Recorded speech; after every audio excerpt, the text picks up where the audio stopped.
Hello my dear students, I hope all of you are well. আমি তরুণ sir maths teacher.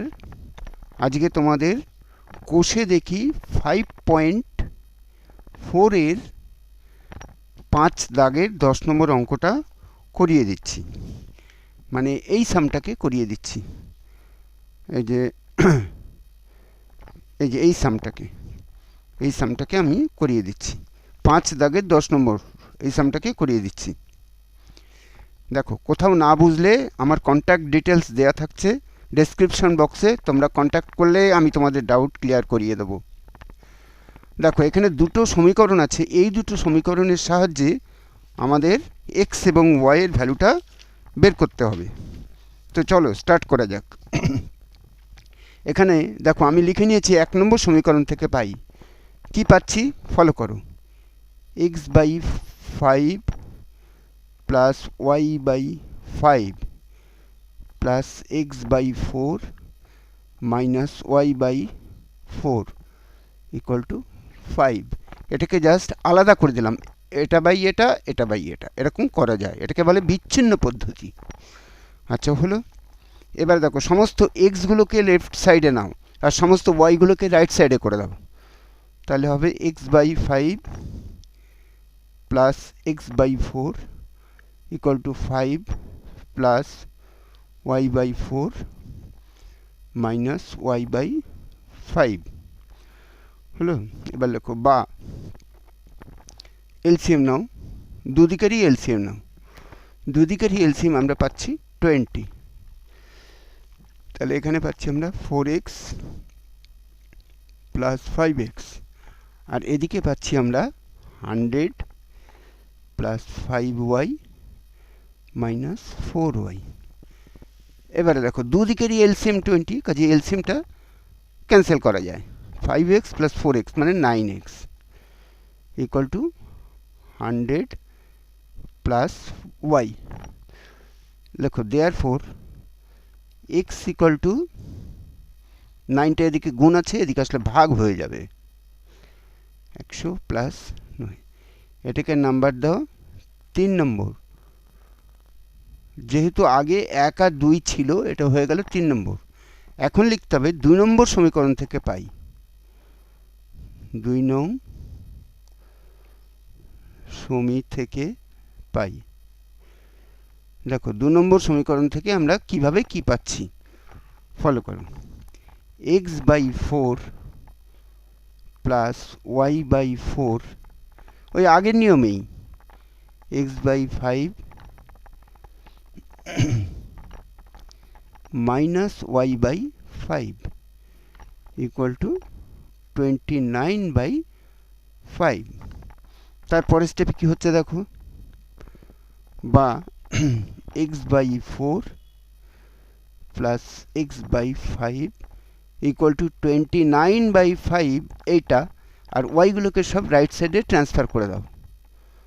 y by 5 minus y by 4 হলো। এবারে দেখো, এবারে যেটা হবে এলসিএম নেব বোথ সাইড থেকেই। দুই দিকেরই এলসিএম আমরা পাচ্ছি 20। 5x প্লাস 4x, এদিকে পাচ্ছি 116 প্লাস 4y মাইনাস 5y। তাহলে কি হচ্ছে দেখো, দুই দিক থেকেই এলসিএম 20 আর 20 ক্যান্সেল হয়ে যায়। তাহলে কি থাকে, 9x equal to 116 minus y. Therefore x equal to কত হচ্ছে দেখো, 9টা গুণ আছে, এদিকে আসলে ভাগ হয়ে গেল। এটাকে নাম্বার দাও 4 নম্বর। এবার একটা জিনিস তোমরা বোঝো, এটাও এক্সের ভ্যালু 3 নম্বরে, আবার এটাও এক্সের ভ্যালু 4 নম্বরে। যেহেতু দুটোই এক্সের ভ্যালু, কাজে ভ্যালু দুটো সমান, কারণ দুটোই এক্সের ভ্যালু।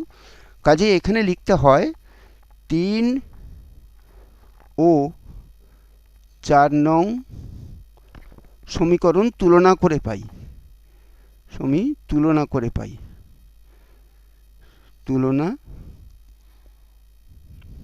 করে পাই।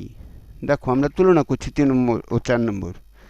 তুলনা করলে কি পাচ্ছি দেখো, তুলনা করলে যেটা আমরা পাবো সেটা হচ্ছে 100 plus y by 9 equal to 116 minus y by 9। একটা জিনিস খেয়াল করো, বোথ সাইডেরই হরটা আছে 9, কাজেই 9টা ক্যান্সেল হয়ে যায়। দেখো 100 plus y equal to 116 minus y পেলাম। তারপরের স্টেপ দেখো, তারপরের স্টেপটা হচ্ছে দেখো 2y, দেখো বা 2y equal to 116 minus 100। 2y equal to 16, therefore y equal to 8। 2 দিয়ে 16কে ভাগ করলে 8 হয়ে গেল। এবার লেখো y এর মান 3 নম্বর সমীকরণে বসিয়ে পাই। 3 নং সমীতে বসিয়ে পাই। দেখো 3 নম্বর সমীকরণে আমরা এই ভ্যালুটা বসিয়ে দিচ্ছি। 3 নম্বর সমীকরণে বসালে কি পাচ্ছি? x ইকুয়াল টু, শোনো y এর মানটা ডাইরেক্ট বসিয়ে দিচ্ছি। 100 প্লাস x ছিল, এই y ছিল, y এর জায়গায় y এর ভ্যালুটা বসিয়ে দিলাম, বাই 9 ইকুয়াল টু কি হচ্ছে দেখো 108 বাই 9, মানে 9 বারং 108। Therefore x equal to 12। তাহলে দেখো x 12 আমরা পেয়ে গেলাম। এখন খালি সাজিয়ে অ্যান্সারটা লেখো, x ইকুয়াল টু 12 আর y ইকুয়াল টু 8। এটাই আমাদের অ্যান্সার।